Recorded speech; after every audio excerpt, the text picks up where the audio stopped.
Hey guys, Simon here from GMS. Just a quick update for the month of June. So, a lot's happened since our last update last month.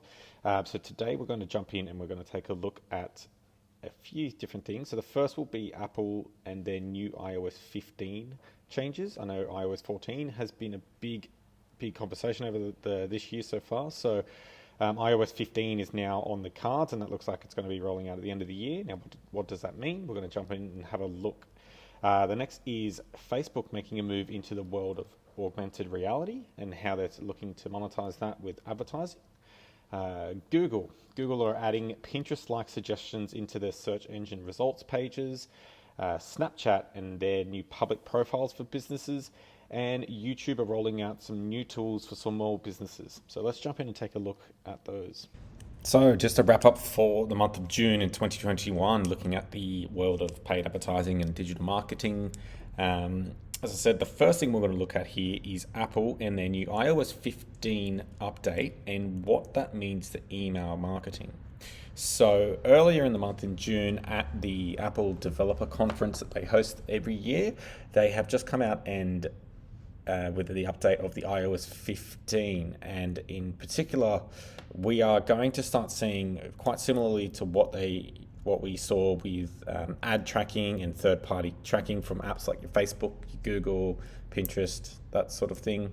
A limitation in what we can track with third-party with those cookies and those tags. So something very similar that they're rolling out towards the end of the year between September and November.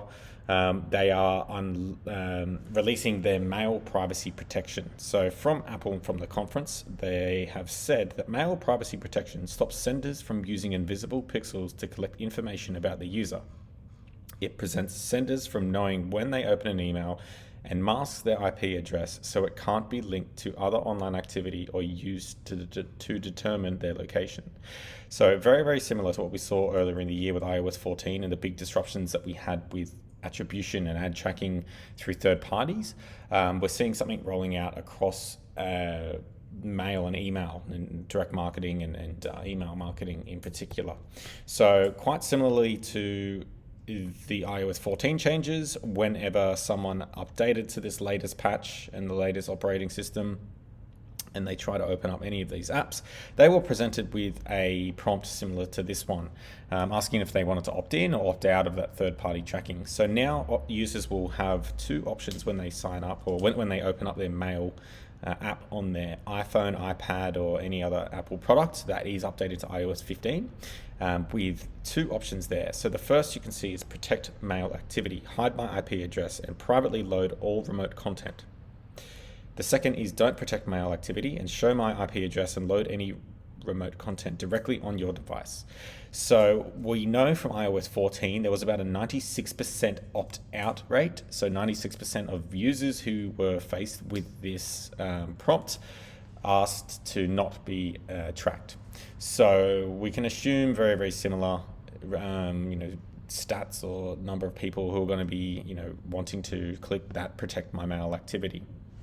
Now, it's important to note here that this is only applicable to anyone who uses an Apple product. That's pretty safe to say. And then if they load their mail and they use the mail app on their phone. So for example, if someone is using Gmail and they have the Gmail app loaded onto their phone, this won't apply to them. It's only for users who are on Apple devices and have all their inboxes and their email connected through the mail app, the built-in Apple Mail app. So what does that mean and how are we going to sort of navigate around this? So I guess the first thing I've got there is that by default now, if someone has protected their mail or opted in to mail protection, privacy protection, all emails that will be sent to those users by default will be tracked as open in your CRM and in your email marketing stats. So every single person, regardless if they open it or they don't, will be tracked as open. So a lot of good marketers should be doing this already, but you want to be starting to track those deeper signals and engagement metrics that you can get your hands on. So things such as link clicks, so people who are clicking any links in your email that you might have there, and click-through rates and that sort of thing. Based on those metrics that you're starting to collect data on now, you should be segmenting your lists based on these deeper signals. So Adding people into a specific segment in your CRM or creating a new list or tagging them, however you manage and you manage all of your contacts. You want to be segmenting your lists based on those deeper activities. So if someone clicks on a link, when we know that they've opened it and they've actually read it and clicked on it. And then the fourth thing there, and this is something that we should be doing all the time anyway, but constantly be cleaning up your lists. Having a good hygiene on the back end of your CRM is very, very important. You want to know who are your most engaged audiences there. So you should be doing all of this anyway, but it's a good reminder for those who aren't doing it to continue, or to start doing it at least. And then I've also got there, just continue to test. So test different angles, test different headlines, test. So if you're just constantly doing the same thing over and over and you're not getting the results that you want, it's time to shift up and change things. Now, the second thing we're going to look at here is Facebook and how they are making a move into the world of augmented reality. So this is direct from Facebook. So our primary focus at Facebook Realty Labs is to bring more people into VR, advance the consumer experience, and make progress on our longer-term augmented reality initiatives. We're also exploring new ways for developers to generate revenue.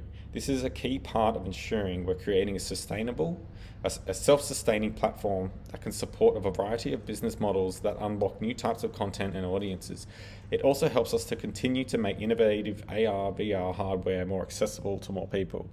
So I guess the thinking behind this is obviously in the last 18 months, 12 months with COVID around the world, a lot of people were locked indoors, not able to get out of the house.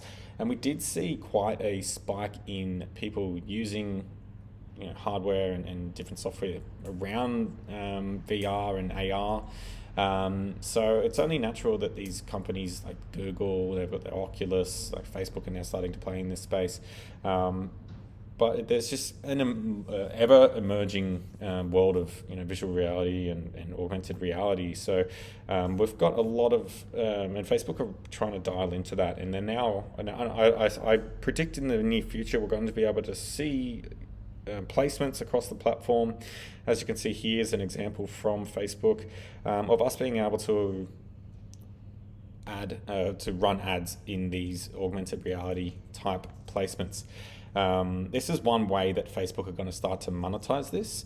If you look at something like Oculus, obviously it is it's a paid VR and it's a paid platform to use, so there is going to be less ads. But that's one way that Facebook and other companies are going to start to monetize it through that ad space and your attention, just like their business model in general. So a lot happening in that space, and I don't think it's going to go anywhere. So really, really cool stuff.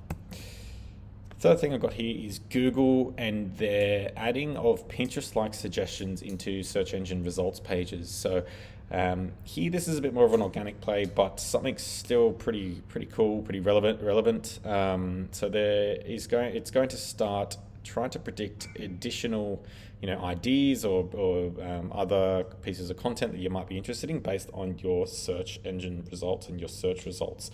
So they're adding in these Pinterest-like suggestions.